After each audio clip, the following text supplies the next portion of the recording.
figura intellettuale di Amartya Sen non è una cosa facilissima, io cercherò di farla nel più breve tempo possibile, perché Amartya Sen ha attraversato veramente tutti i campi dello scibile ed è un filosofo, secondo me, innanzitutto, però nell'essere filosofo secondo me, la buona filosofia è quella che si nutre appunto di matematica, di logica.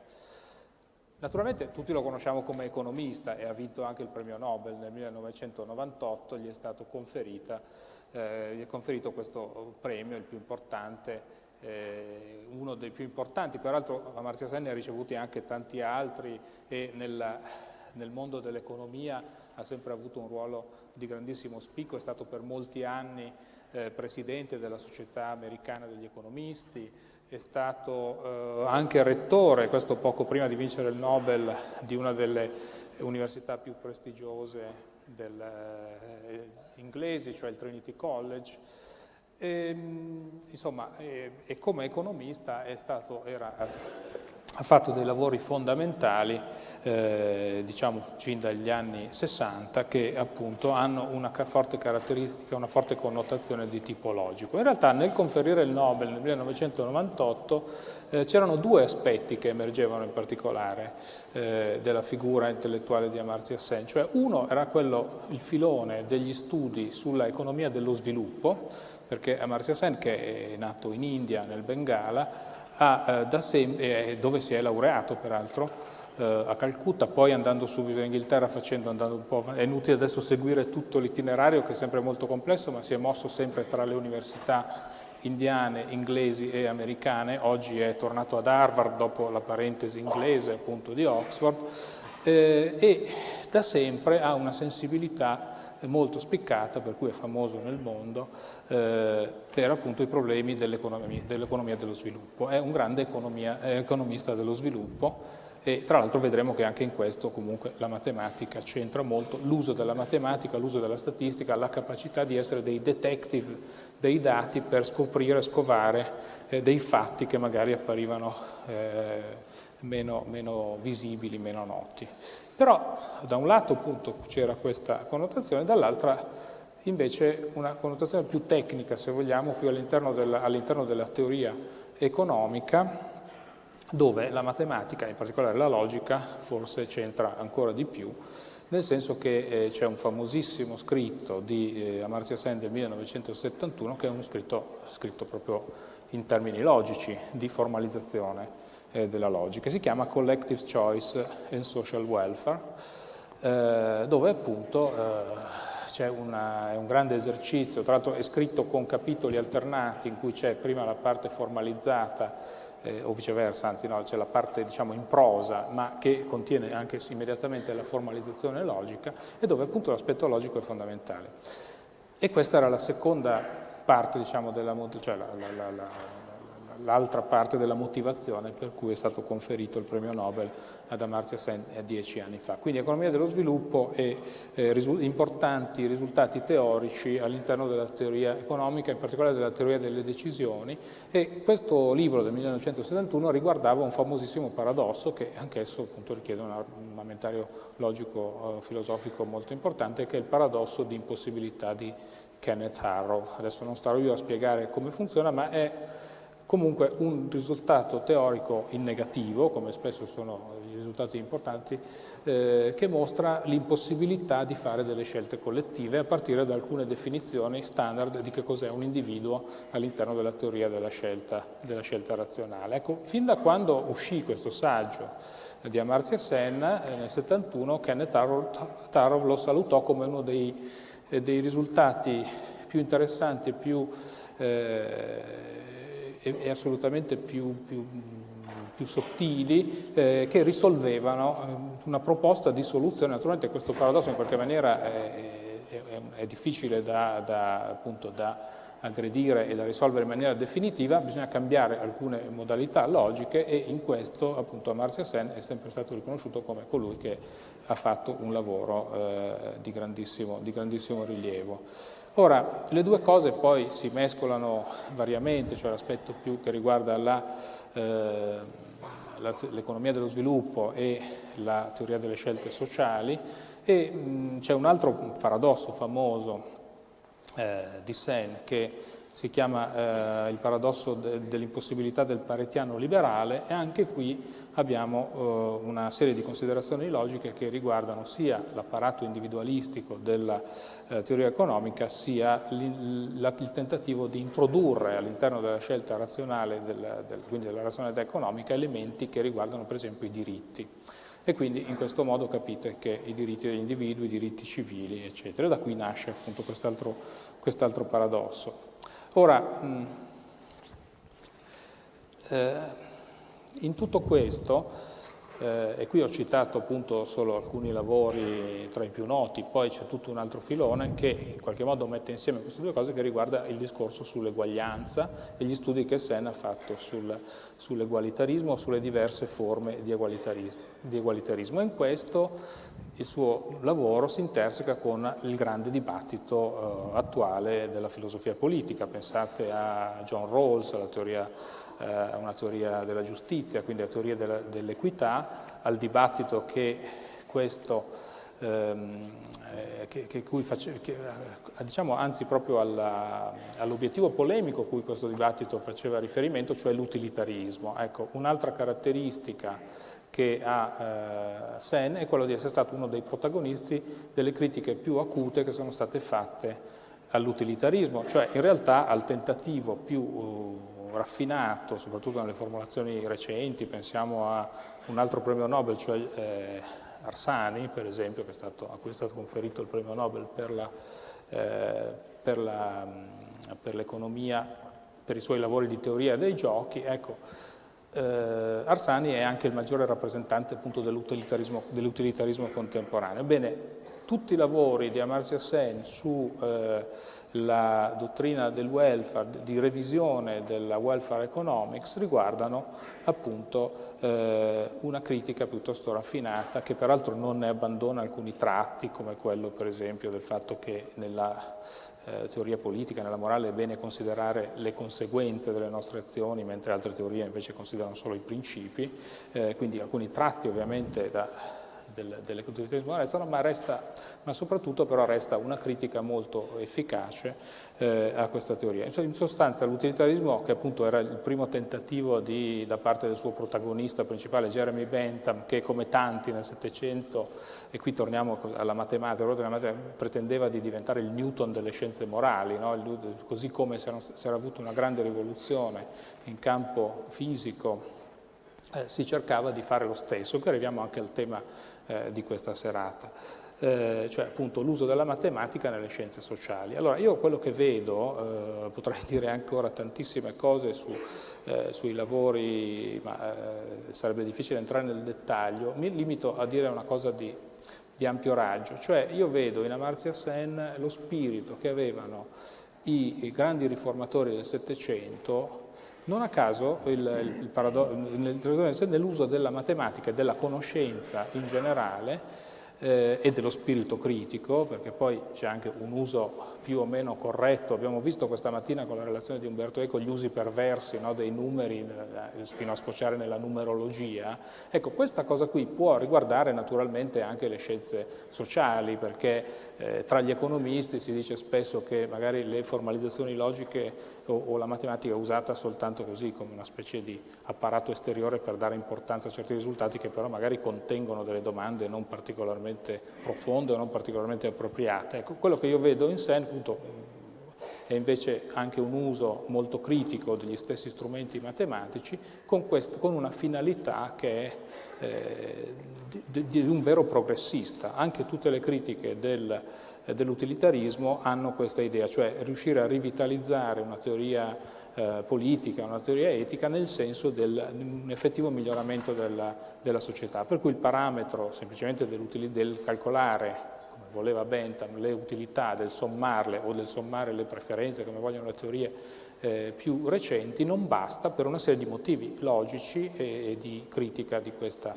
teoria. Resta però uno spirito che è quello dell'Ottocento, dicevo che è quello del Settecento. Pensate a Condorcet, lo cito non a caso perché è proprio colui che cercava di utilizzare la matematica e le scienze e le conoscenze in generale per fare degli avanzamenti al genere umano, e non a caso il paradosso di Arrow è in qualche modo una riformulazione molto più sofisticata di un paradosso, o meglio di una difficoltà che lo stesso Condorcet aveva trovato nel cosiddetto problema delle giurie. Anche lì un problema di deliberazione pubblica che ha a che fare in maniera molto forte per esempio con le pene, cioè con la pena di morte per esempio. Condorcet aveva calcolato che una giuria di 12 persone non potrà mai arrivare ad una deliberazione certa, ci sarà un margine di errore che comunque sarà sempre sufficientemente alto da non giustificare appunto un errore giudiziario, quindi una pena così definitiva come era la pena di morte. Quindi vedete che la matematica può anche servire in termini puramente, in quel caso in termini rigorosissimi e in termini comunque probabilistici, ma con un rigore appunto che spingeva ad argomentare rispetto alla società, rispetto alle scienze sociali in una maniera molto, molto stringente. E qui siamo sul piano logico. Allora, sul piano appunto dell'uso della logica. Altri usi, lo accennavo prima, riguardano lo scovare attraverso i dati. Per esempio Sen è famoso per la sua analisi delle carestie e la sua capacità di andare a capire quali sono le reali cause delle carestie, e una delle sue grandi scoperte, per cui è noto ormai da moltissimo tempo, è il fatto che le carestie avvengono in luoghi dove non c'è carenza di cibo. Non è la semplice carenza di cibo, ma sono tutta una serie di altri fattori che lui ha analizzato molto bene. Ma in ogni caso, in ogni lavoro, anche laddove non c'entra direttamente la matematica, io ci trovo sempre questa capacità del logico di analizzare. Penso a un lavoro recente come quello sull'identità, di analizzare i singoli elementi, identità e violenza, di analizzare dei singoli elementi e di ricostruire, e a volte proprio di incidere in maniera assolutamente diretta nel dibattito contemporaneo. Nel caso appunto di questo recente, ormai di 3 anni fa, lavoro sull'identità, credo sia il lavoro più bello che riesce proprio a criticare efficacemente la teoria dello scontro tra civiltà, cioè mostrando che appunto l'identità va definita in altri modi, in molti altri modi, e che quindi lo scontro di civiltà è una specie di fantasma che è stato inventato da qualcuno. Insomma, sono tanti usi diversi, ne cito uno ultimo e poi do la parola a lui. Lo cito perché è stato un po' strumentalizzato in Italia ultimamente. Sen ha scoperto attraverso una semplice analisi dei dati statistici un fatto eclatante, più di 20 anni fa oramai, cioè ha scoperto che in Cina si facevano degli aborti selettivi, cioè si facevano aborti selettivi naturalmente diretti a lasciare in vita i maschi e a eliminare.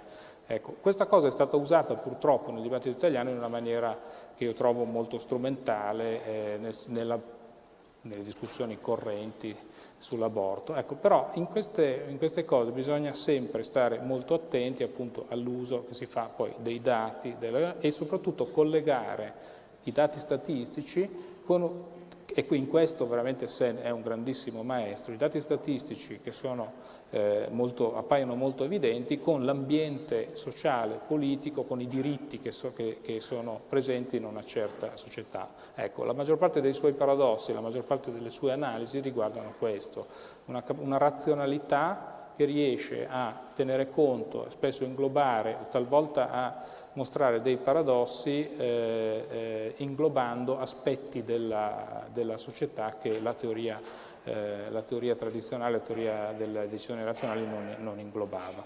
Io mi fermerei qui perché ho messo già troppa carne al fuoco, forse in una maniera non sufficientemente chiara, e lascio la parola ad Amartya Sen, che ringrazio di essere qui con noi.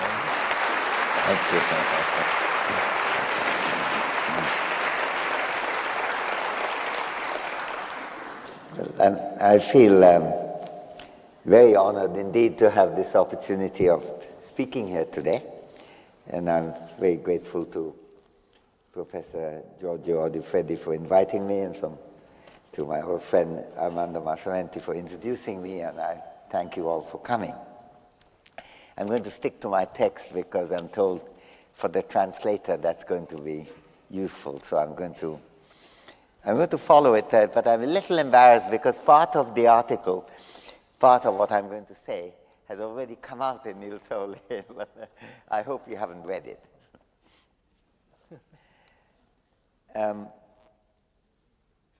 Mathematical reasoning has a remarkably large role in contemporary social sciences, particularly in economics. And yet, there is an old and continuing debate on whether the use of mathematics enriches the social sciences or impoverishes them.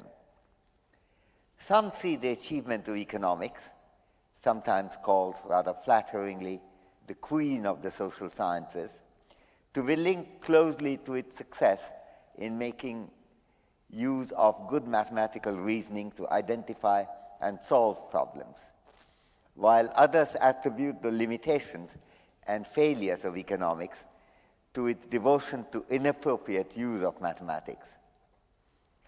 This wonderful festival of mathematics in the eternal city of Rome is a good occasion to probe into this debate and to try to make some sense of it. The first century Roman intellectual, Marcus Fabius Quintilianus, also known as Quintilian, gave two important reasons for studying geometry, which was the kind of mathematics with which he was familiar. First, that it's useful in dealing with many practical problems, even in politics, and certainly in such subjects as measuring the dimensions of land and structures, he mentioned. But second, he argued, mathematical education trains the mind. These are cogent reasons for studying and using mathematics in general, but Quintilian could have added a third reason as well, that mathematics could be fun, and that is not to be scoffed at. In the use of mathematics in the social sciences, Armando, can you give me some water, do you think? Yeah. In the use of mathematics in the social sciences, each of these three reasons have been, I think, influential, but in rather different ways. I will try to discuss them all. Thank you very much. But I have to start with the first reason, which must be the most central concern in this discussion, namely, the usefulness of mathematics in dealing with economic and other social problems. Why is mathematics useful in the understanding and formulation of what we want to study?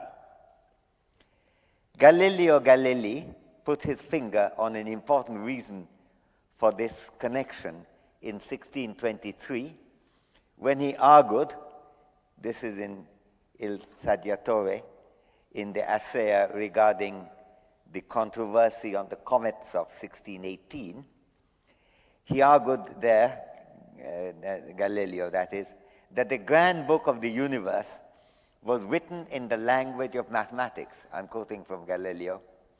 And its characters are triangles, circles, and other geometric figures, without which it is humanly impossible to understand a single word of it. Without these, one is wandering about in a dark labyrinth, unquote. The world we want to fathom has these mathematical features, and we cannot get to understand them without learning about the relevant mathematical forms and relations. That's the argument here.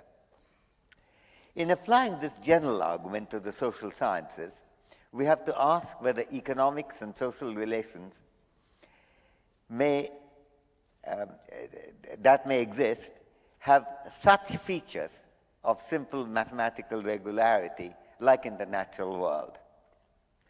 This is certainly one source of the controversy I'm trying to address. The detractors of the deployment of mathematics in economics often argue that the forms and patterns that mathematical economists believe they may see is in fact in their mind rather than in the world, actually in the world which they observe. It's certainly true that the success of using mathematics in physics and other natural sciences has encouraged economists to seek patterns that are often far too simple for the subject matter of economics. The mathematical economics of the 19th and the first half of the 20th century was to a great extent dominated by the conceptions and technologies that are relevant for physics, with the abandoned use of calculus and differential equations in ways that were directly inspired by physical and mechanical reasoning. This may not always have been the best fit for economic and social problems. This I must discuss presently. However, this connection was perhaps inescapable given the nature of mathematical reasoning that was in focus at that time, indeed over a very long period. It was, after all, in the early 16th century that Leonardo da Vinci wrote in his notebooks, I quote from him, "Mechanics is the paradise of mathematical sciences, because by means of it one comes to the fruits of mathematics," so mechanics being central to that.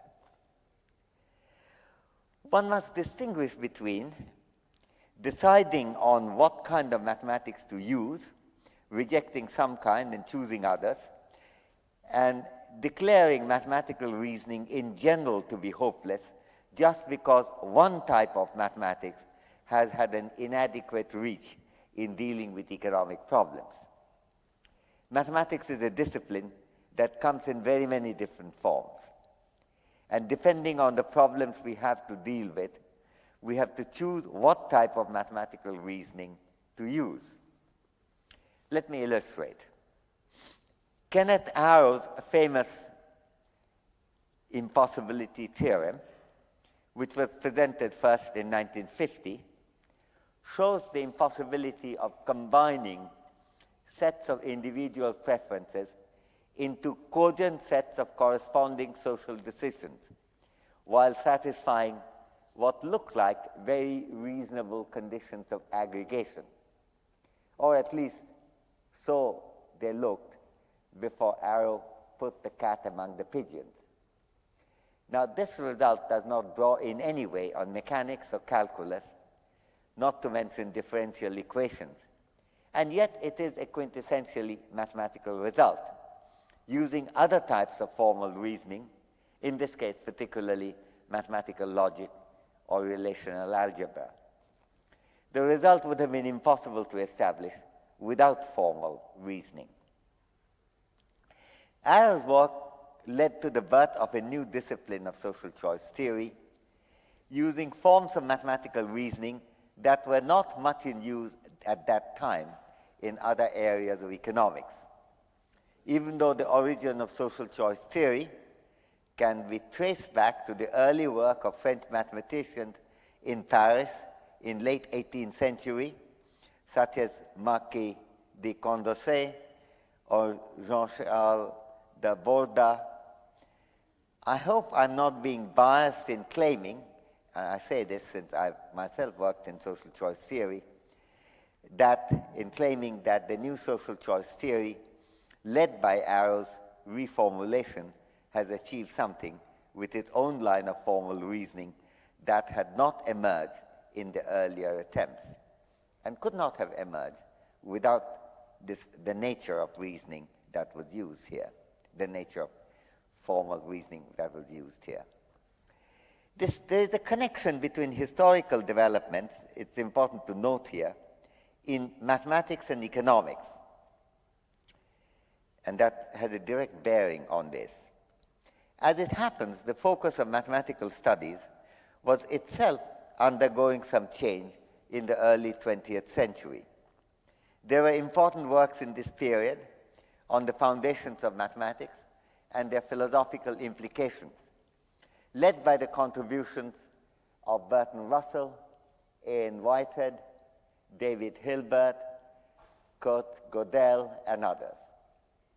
There were also much more interest in ideas like sets and relations of very great generality, interest in analysis and in topology, interest in decision theory and game theory, and so on, which concentrated on a very different domain from the primary focus of mechanics. The division between the pure and applied mathematics, which is an old distinction. In my college in Cambridge, Trinity, they have been a kind of distinct discipline for a long time. That division was originally entirely parasitic on seeing applied as being applied in or usable in physics. But in dealing with variables of very different kind, including those linked with human decisions and interactive relations, the boundaries between pure and the applied had to be redrawn. Arrow's impossibility theorem, to which I referred earlier, came at a time when the mathematical tools used in economics were also undergoing considerable change. And his formal reasoning in this particular result had a closer connection with the subject matter of parts of pure maths, including the foundations of mathematics, rather than with physics-oriented so-called applied mathematics. The new economic and social results that emerged, and they were coming out in large volume at that time, emerged on markets and equilibrium, on the role of prices and exchanges, on the relation between production and distribution, on social rules and their implementation, on strategic interactions between different persons in many different fields, and so on. All this reflected major development in economic theory, even as mathematical theories too were taking on new problems. And I'm suggesting it's the mathematical change in mathematical theories that had a direct effect in generating this class of reaction in mathematical economics. We can think of the first half of the 20th century as a pivotal period in this dual transformation, with the changes in economics coming towards the end of that half century, from about 1950s onwards, closely following new developments in mathematics itself earlier on, particularly Hilbert and others from 1900.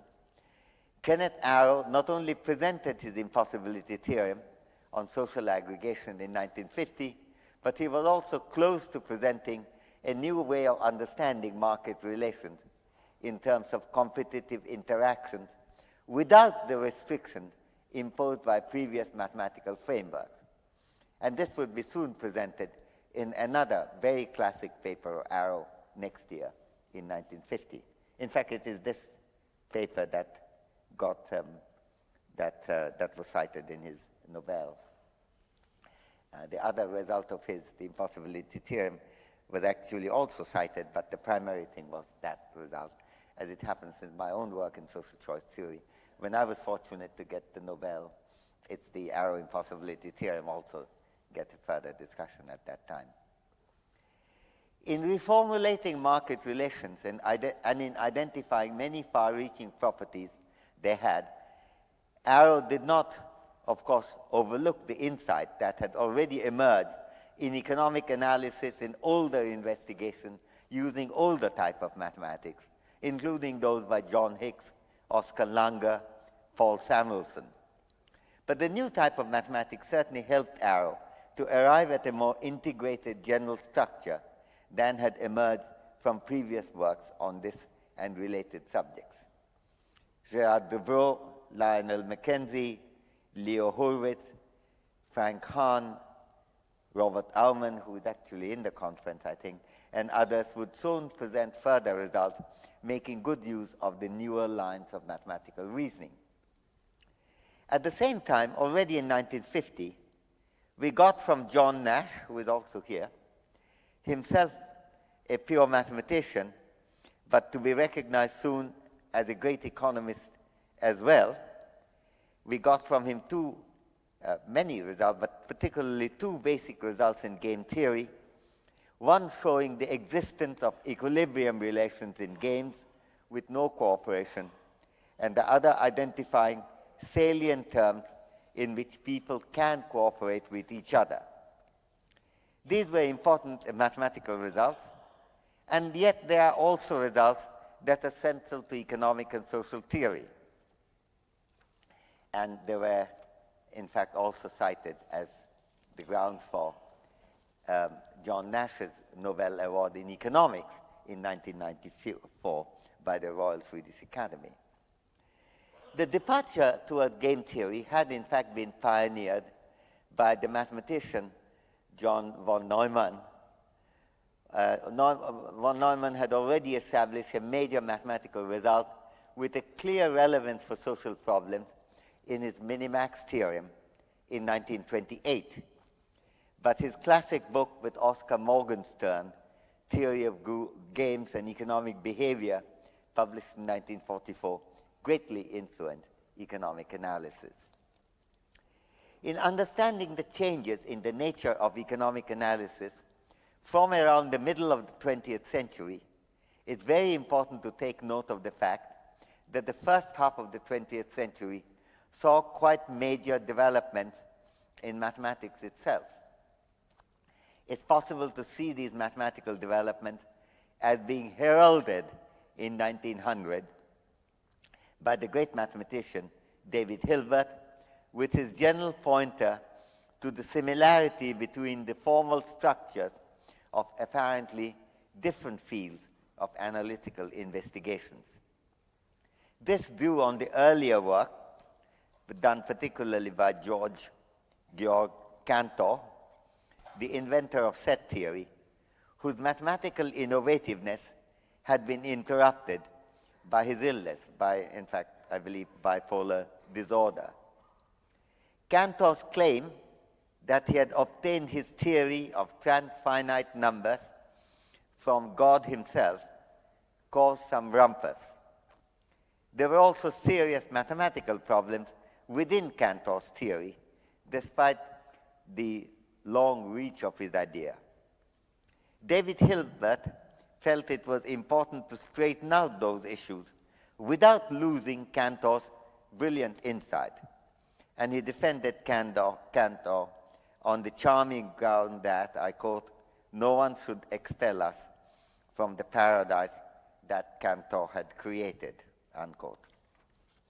If the first half of the 20th century saw a change of course in mathematics, economics was a major beneficiary of that change from the middle of that century. It's difficult to think of the big changes in mathematical economics from middle 20th century onwards without seeing the innovation in set theory, analysis, topology, and game theory, decision theory, and so on. Fruitful use of mathematical reasoning in economics certainly does demand critical assessment of what kind of mathematics to use in each of the diverse problems in economics, respectively. But this way of understanding the relation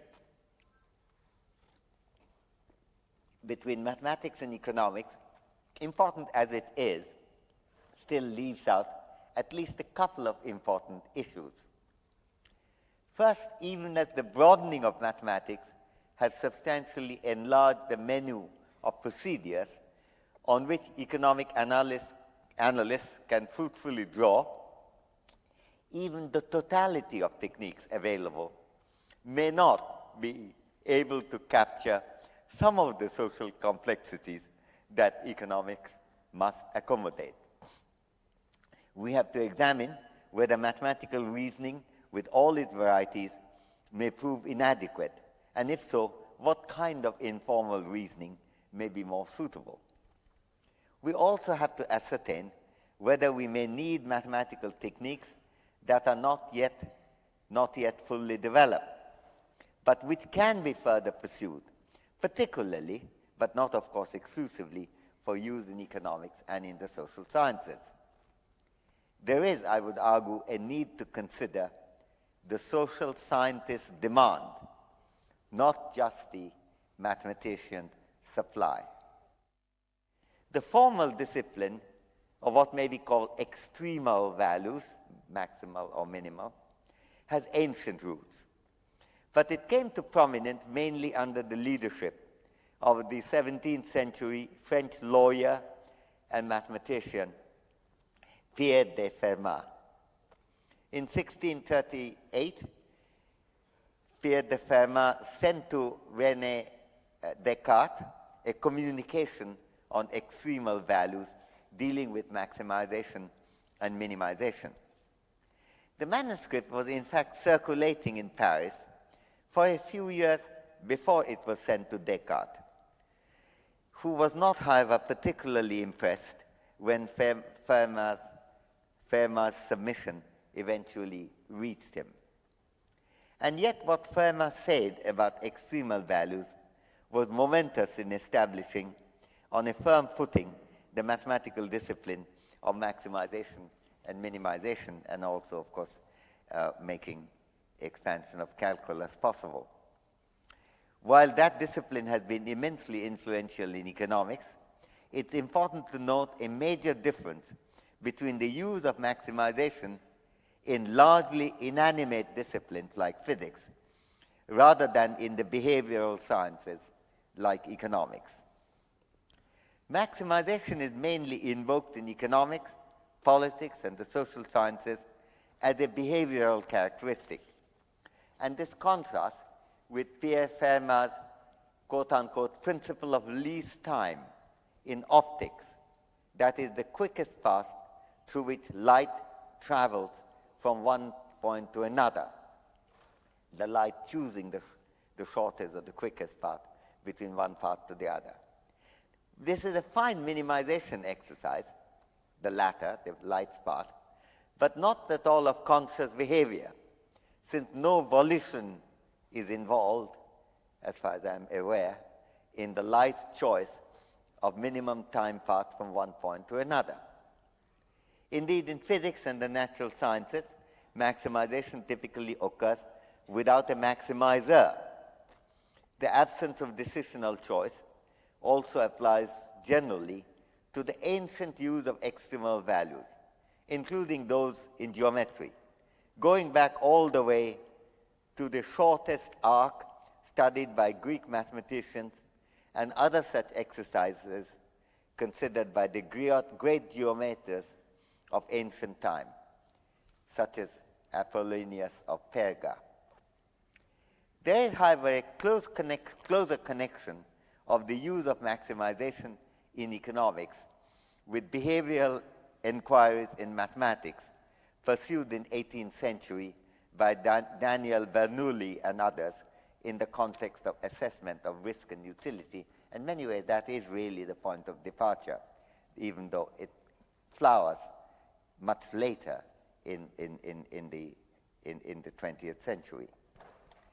In contrast with inanimate maximization in physics and geometry, the maximization process is seen mainly as the result of conscious choice in economics, even though, I must say, habitual maximizing behavior is sometimes also given a role, a kind of automatic behavior like that.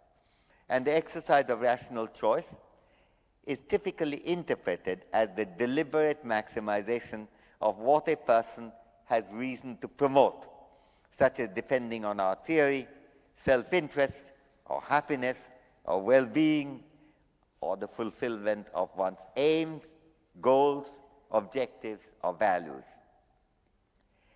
Underlying this widespread use is the thought, which is difficult to avoid, that rationality of choice must have some connection with reasoning. And it's because of the belief, often implicit rather than explicit, that reasoning is likely to favor the maximization of what we want to advance or pursue, not by any means an unlikely idea, that maximization is taken to be central to rational behavior.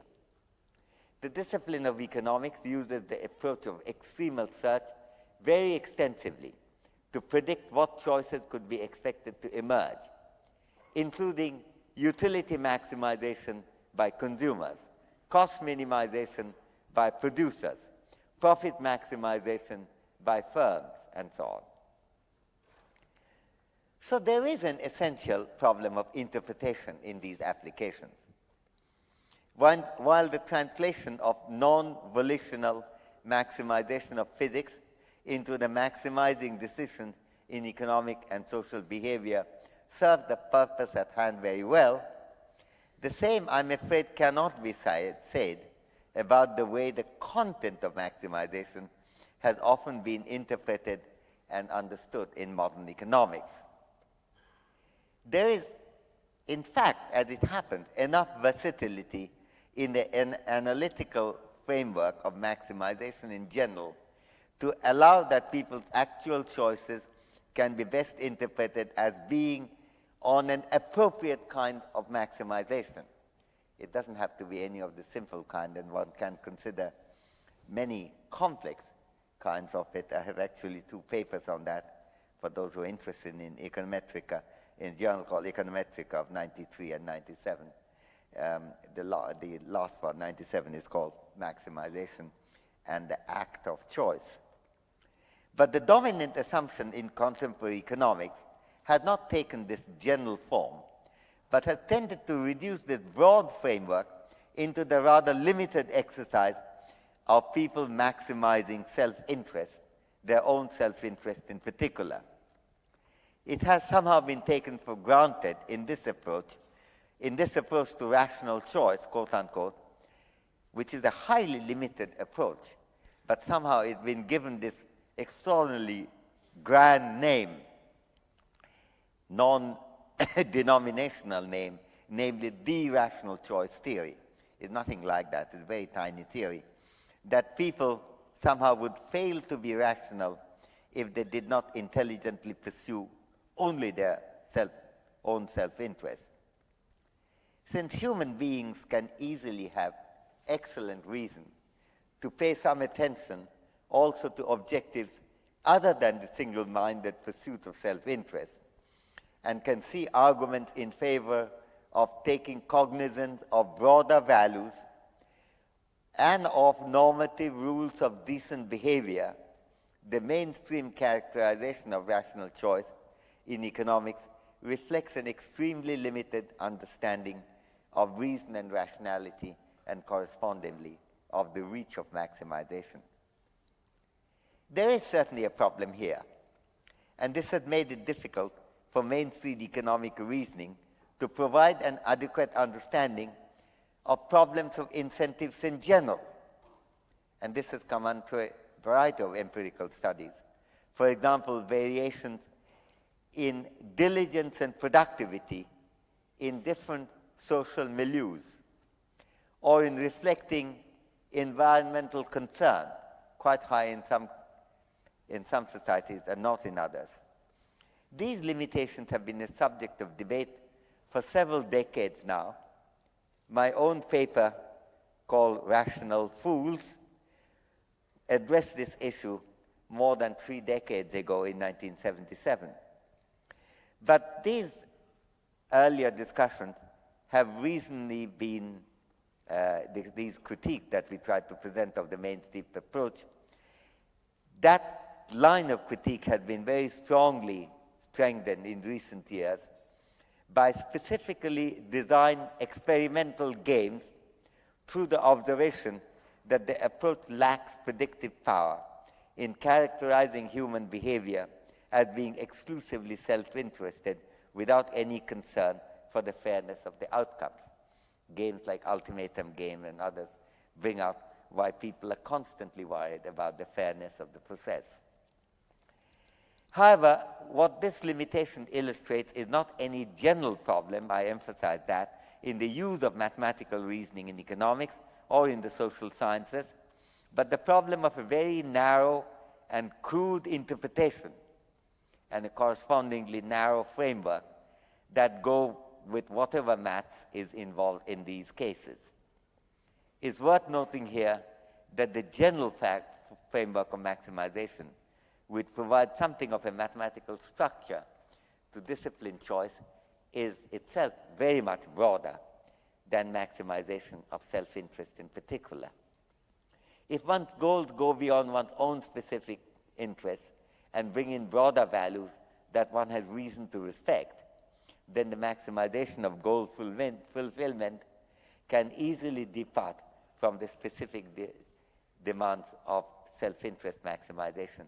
Furthermore, if one has reason to accept certain self-imposed constraints of decent behavior, you constrain in your own behavior on reflective grounds, then goal maximization subject to those self-imposed constraints, in addition to other constraints that are present for circumstances beyond one's control, can satisfy the demand for rationality of choice without violating the general reach of the techniques of maximization. Similarly, there is a problem in assuming that actual behavior must always mirror rational choice. This, by the way, I emphasize, is a different problem from defining the nature of rational choice, which I just considered. I'm now considering the correspondence between rational choice, no matter how defined, and actual choice. It would be amazing if people are not influenced by reasoning at all. But this is not the same as assuming that people are guided always by and only by reasons that one can sustain in a critical self-scrutiny, rather than being influenced by, say, passion or impulse, or insufficient self-command, as Adam Smith discussed very powerfully, or by laziness in seeking more information. So various issues such as bounded rationality, bounded willpower, and other constraints have figured in more recent behavioral economics, and there is no tension in all this with using mathematical reasoning for understanding and investigating economic and social problems. The main conclusion to emerge from the discussion so far is that fruitful use of mathematics on the social sciences depends both on scrutinized selection of what kind of formal reasoning to use and on paying careful attention to the interpretations that inescapably go with any use of mathematical reasoning. Many of the applications of maths in economics have indeed been clearly useful and very productive. And in those cases, but in those cases where things seem to have gone wrong, the problem, I'm arguing, has tended to arise from the use of inappropriate mathematical structures or from inappropriate interpretations of the nature of the problems involved, nature and the complexity of the problems involved. There remains, however, the further problem that formal mathematical techniques, at least the existing ones, may be altogether, taken together, inadequate to deal with some of the social complexities that economics and the social sciences in general must take on board. Insofar as this can be modified through new kinds of mathematics, the remedying of the problem will seem to depend on making appropriate demands on the development of the needed types of mathematical reasoning. To some extent, this is actually happening, dealing particularly with the fact that many economic, social, and political variables and relations do not have the exactness that magnitudes in the natural sciences very often have. There has, in fact, been new explorations of various kinds of quote-unquote loser structures of relations and sets. For example, incomplete ordering with partial orders or semi-orders of different kinds, and fuzzy relations and fuzzy sets.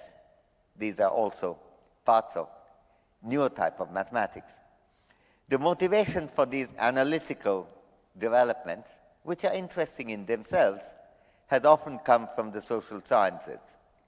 The popularity of these loser structures may still be rather limited in mainstream economics, I think personally, regrettably so, but the reach of productive use of mathematical reasoning in these disciplines can certainly be substantially enhanced by selective use of these less determinate mathematical structures.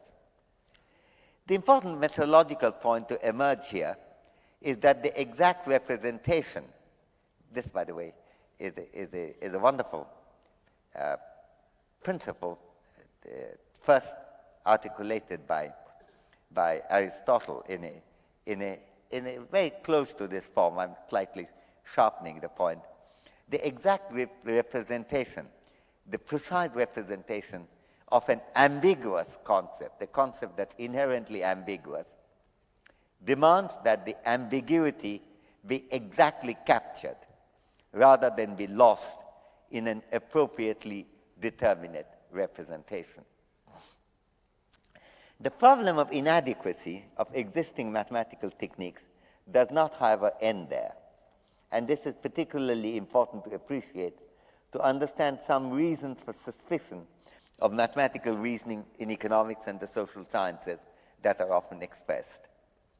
The principal problem here would seem to arise from the fact that single-minded analysts who are determined to use only mathematical techniques and nothing else, and sometimes only some specific mathematical techniques, may refuse to take into account important influences that cannot be captured through these techniques. One of the most cogent and powerful critics of the quote-unquote bad influence of dependence on mathematical reasoning was my colleague who died a few years ago and a great economist, Michio Morishima, a remarkable economist from Japan, but he worked with me at the London School of Economics, whose own early work made excellent use of mathematical techniques to solve complex economic problems, particularly dealing with multi-sector investigation of the process of growth and expansion. His work is the classic there. But over his lifetime, Morishima got increasingly critical, indeed very critical, of the abuse of mathematical reasoning in economics, which made, he argued, mathematical economists close their eyes to the influence of variables that could not be well captured by the existing mathematical structures. Morishima was deeply bothered by what he saw as the economic theorists' lack of knowledge in the empirical reality about which they theorize. And he found it even more deplorable that this lack of knowledge was clearly connected with a lack of interest in the world beyond the abstracted reality studied in ongoing economic theory within their mathematical formats. Morishima gave eloquent expression to his extreme discontent in an essay called The Good and Bad Uses of Mathematics. I quote from Morishima: "We have in our discipline been led up the wrong path by the invisible hand of the demon. And because it takes both time and money to make an engine, we are producing on a large scale airplanes which have no engine." Unquote. This is sharp rebuke indeed. But there is in fact a plausible core of truth in this accusation. The anti-mathematical economists need not be against the use of maths in economics in general, and need not deny that there are many good uses. But their skepticism may be vindicated by the prevalent closing of investigative eyes to variables that do not fit the ongoing mathematical structures. Economics has to take greater note of social and political variables that are studied in related disciplines, but which are often excluded by economists for the ease of application of their formal models. This is an argument, it is important to note, not for narrowing economics by jettisoning mathematical reasoning, not at all, but for broadening economics by paying attention to variables that mathematical structures tend to neglect or ignore. We can protest against the excluding role of reliance on mathematical techniques while celebrating at the same time the inclusive achievement of mathematical reasoning in economics. Let me now move from the direct use of mathematics to the role in training the mind, about which Quintilian also spoke, in this city 2,000 years ago.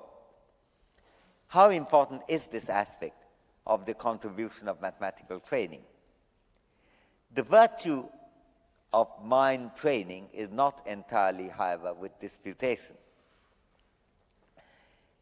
Glaucon, one of the interesting characters in Plato's The Republic, Glaucon told Socrates, and I quote from Plato's reporting of that, I have hardly ever known a mathematician who was capable of reasoning, unquote. That would be indictment enough. However, there is, in fact, a great deal of evidence to indicate that mathematical reasoning, from counting and additions to more sophisticated operations, can actually have a very powerful positive influence on the reach of reasoning in the human mind. So what's going on? Perhaps the problem to which Glaucon was referring relates to the kind of subject on which Glaucon tried to engage mathematicians in reasoning. If so, the difficulty here is not entirely unrelated to what Michio Morishima grumbled about in criticizing the narrowness and obduracy of many mathematical economists. That diagnosis would tend to be in the same lines as the one that the 17th century French mathematician and philosopher Blaise Pascal discussed in the notes that form part of the collection of his writings and Pensées. I quote from Pascal, mathematicians who are only mathematicians have exact minds, provided all things are explained to them by means of definitions and axioms. Otherwise, they are inaccurate and insufferable, for they're only right when the principles are quite clear, unquote. Here too, as in the previous discussion of the direct usefulness of mathematics, the main issue lies not in the fruitfulness of mathematical reasoning, that is not in any way in dispute here, but in the need to supplement it with the other kinds of thoughts involving non-mathematical or only partly mathematical scrutiny.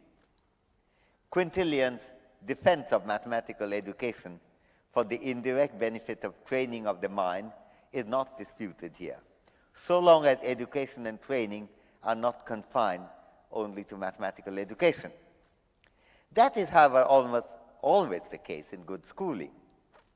But I suppose Pascal's point and Morishima's claim, and these are important points and claims, relate to the fact that mathematically trained persons often tend to rely too exclusively on their mathematical training. There is no rejection here, but certainly an invitation to breadth that makes room for mathematics but does not crowd out other lines of thinking and scrutiny. That invitation does seem to have relevance for the training of economists as well. Before I end this lecture, I must comment briefly on the third reason for doing maths, which I had added to Quintilian's arguments, to wit, that mathematics could be fun. Whether mathematics is actually fun must, of course, depend on one's taste.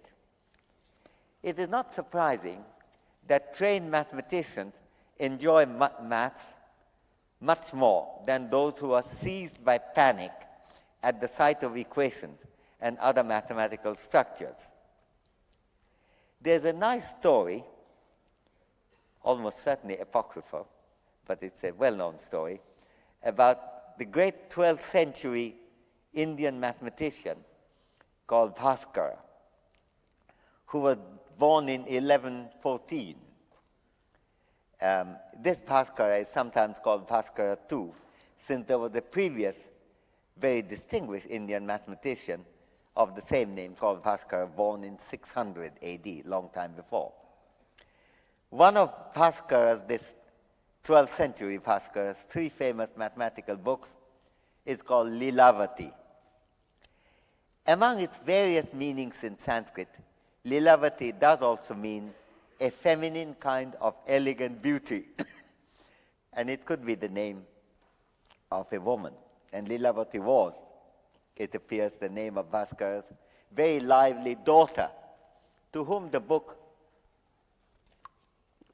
is addressed. And in fact, when I was reading it as a school child, I remember being very amused. Every proposition that made every theorem come saying, "Oh, Lilavati, listen to this." So it's always a conversation with his daughter. The story goes that Bhaskara tried to, and this is what I'm concerned with here, Bhaskara tried to persuade young Lilavati to study mathematics for the reason that this would make her very popular with others. Bhaskara apparently told his daughter that she would be immensely liked by others in parties she goes to if she were to offer them difficult mathematical puzzles to be solved. We don't know whether Lilavati, the daughter, tried out her father's recipe for surefire popularity in those 12th century parties, or whether, which is my main question, whether she was ever invited back again. Fun from mathematics is not only of importance in the pursuit of hedonism, it can have significant implications on behavior and choice. And even, and this is my last point, on the development of academic subjects. Those social scientists who grumble, a lot of people grumble, but those who grumble with a reason about the excessive use of mathematics, particularly in economics, and there are many who do just that, often favor the hypothesis that mathematical economists tend to choose problems that are amenable to formal and mathematical treatment, mainly to entertain and impress each other. So there's a selection process here, catering to taste, rather than the importance of the problem. The problems that are selected for attention and operation are not chosen, it's argued, because of the significance of the problems involved and the practical importance of the mathematical solutions that are to be obtained, but because of their special interest and entertainment and engagement value to the mathematically inclined analysts. The difficulty here would not lie in allowing mathematicians or mathematical economists a further reason for doing what they do. People need not be criticized for having fun. Rather, the adversity here arises when mathematicians are intolerant of other tastes, including other forms of reasoning. The intolerant mathematical economists can play a role in undermining and excluding the use of other forms of reasoning and investigations in economics, even when they are badly needed. Huge as the achievements of mathematical reasoning in economics have been, there may be a serious trap there, which is, of course, the point that Michio Morishima made. I end on that note. To conclude, economics and the social sciences have greatly benefited from the use of mathematical reasoning over a very long period. I've discussed in this context the relation between the huge constructive developments that economic theory witnessed from the middle of the 20th century and some changes in the focus of mathematics itself in the period, in the preceding period. I also made the point that while quite often it's the mathematician's supply that have changed the nature of economic reasoning, there is also a case for the economist's demand for the development of certain types of mathematics which would be of special interest in economics. I've also tried to combine the admiration for what has been achieved with arguing for more critical scrutiny of the omissions, exclusions, and inappropriate interpretations, which have done a lot of harm, I think, into the subject. While the constructive contributions of mathematical reasoning in economic and social subjects have been very important and far-reaching, there is a downside to its exclusionary role. We do not have to denigrate in any way the achievement of mathematical techniques in the social sciences in order to pay attention to the need to avoid being exclusionary. I give the last words to another ancient Roman, also from the 1st century, Marcus Valerius Martellius, known in the English-speaking world as Martial, whose satirical poems were very highly praised in this city. Martial appreciated the fact that his works were praised so much by his admirers. But he told the devotees of his verses to, I quote here, he told them, read something else. That, to read something else, can be good advice to mathematical economists as well. And if Pascal is right, maybe for the mathematicians too. Thank you.